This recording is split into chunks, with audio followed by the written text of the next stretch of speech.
ఎట్టకేలకు మధ్యప్రాచ్యంలో శాంతి వాతావరణం నెలకొంటోంది. 2023 నుంచి కొనసాగుతున్న ఇజ్రాయెల్ హమాస్ యుద్ధం ముగింపు దశకు చేరుకుంది. అమెరికా అధ్యక్షుడు ట్రంప్ జోక్యంతో ఇజ్రాయెల్ హమాస్ కాల్పుల విరమణకు అంగీకరించాయి. ఈ నేపథ్యంలో భారత ప్రధాని మోదీ ట్రంప్తో పాటు ఇజ్రాయెల్ అధ్యక్షుడు నెతన్యాహుతో ఫోన్లో మాట్లాడారు. చారిత్రాత్మక గాజా శాంతి ప్రణాళిక విజయవంతం కావడంపై మోదీ ట్రంప్నకు అభినందనలు తెలిపారు. ఇక బందీల విడుదల, గాజా ప్రజలకు మెరుగైన మానవతా సాయంపై ఒప్పందాన్ని స్వాగతిస్తున్నట్లు నెతన్యాహు తెలిపారు.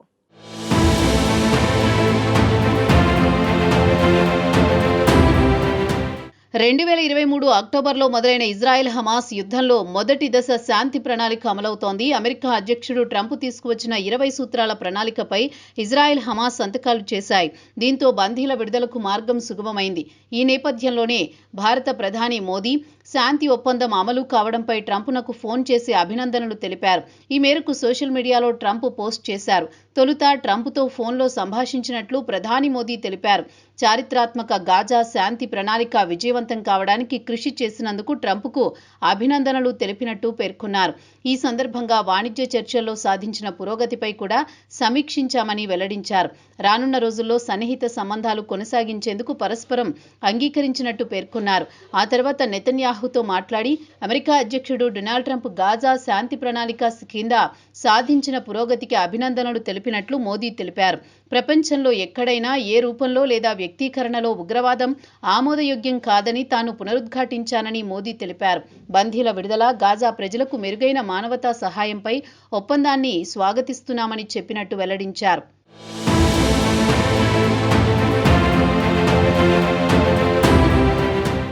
నా స్నేహితుడు అధ్యక్షుడు ట్రంప్తో మాట్లాడాను. చారిత్రాత్మక గాజా శాంతి ప్రణాళిక విజయంపై అభినందనలు తెలిపాను. వాణిజ్య చర్చల్లో సాధించిన మంచి పురోగతిని సమీక్షించాము. రానున్న వారాల్లో సన్నిహిత సంబంధాలు కొనసాగించేందుకు అంగీకరించాము అని మోదీ పోస్ట్లో పేర్కొన్నారు. ఈ చర్చలు భారత్ అమెరికా రిలేషన్స్ను బలోపేతం చేస్తాయని మోదీ వెల్లడించారు.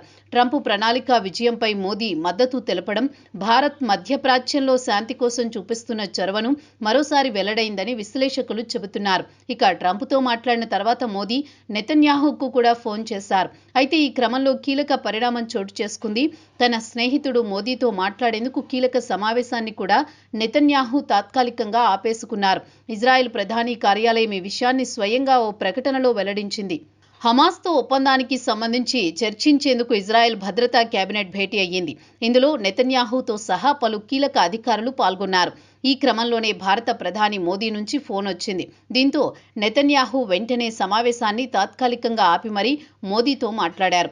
బందీల విడుదలకు కుదిరిన ఒప్పందంపై నెతన్యాహును మోదీ అభినందించారని ఇజ్రాయెల్ ప్రధాన కార్యాలయం తెలిపింది. ఈ సందర్భంగా శాంతి స్థాపనకు భారత్ నిరంతర మద్దతుకు నెతన్యాహు కృతజ్ఞతలు తెలిపారని వెల్లడించింది. బందీల విడుదలతో పాటు గాజా ప్రజల మానవతా సాయం పెంచేందుకు జరిగిన ఈ ఒప్పందాన్ని తాము స్వాగతిస్తున్నామని మోదీ ఎక్స్లో పేర్కొన్నారు. ప్రపంచంలో ఉగ్రవాదం ఏ రూపంలో ఉన్నా అది సహించలేనిదన్నారు.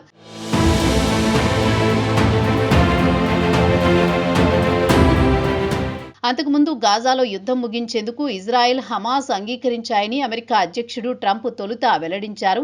ఒప్పందంపై ఇరుపక్షాలు సంతకం చేసినట్టు తెలిపారు. ఈ మేరకు తన సోషల్ మీడియా ట్రూత్ సోషల్లో పోస్ట్ చేశారు. 2 ఏళ్ల గాజా యుద్ధాన్ని ముగింపు పలికేందుకు ఇదొక అపూర్వ అడుగుగా ట్రంప్ అభివర్ణించారు. గాజా మొదటి దశ శాంతి ఒప్పందానికి ఇజ్రాయెల్, హమాస్లు అంగీకరించినందుకు గర్వంగా భావిస్తున్నానని, ఈ నిర్ణయంతో హమాస్ చేతిలో బందీగా ఉన్న వారందరూ త్వరలోనే విడుదల అవుతారన్నారు. ఇజ్రాయెల్ తన బలగాలను వెనక్కి తీసుకుంటుందని, దీర్ఘకాలికమైన శాంతిని సాధించే క్రమంలో సైనికుల ఉపసంహరణ తొలి అడుగుగా నిలిచిపోతుందన్నారు. ట్రంప్ 20 సూత్రాల ప్రణాళికలో మొదటి దశ అమలైన 72 గంటల్లో హమాస్ బందీల విడుదల చేయడంతో పాటు ఇజ్రాయెల్ దగ్గర ఉన్న పాలస్తీనా ఖైదీలను వదిలిపెట్టాలి. ఇక రెండో దశలో హమాస్ నిరాయుధీకరణతో పాటు గాజాలో అంతర్జాతీయ పాలనను ఏర్పాటు చేయాలి. గాజా కాల్పుల విరమణ, బందీల విడుదలకు సంబంధించి తొలి దశ ఒప్పందంపై అన్ని వర్గాలు సంతకాలు చేసినట్లు ఇజ్రాయెల్ సైతం వెల్లడించింది.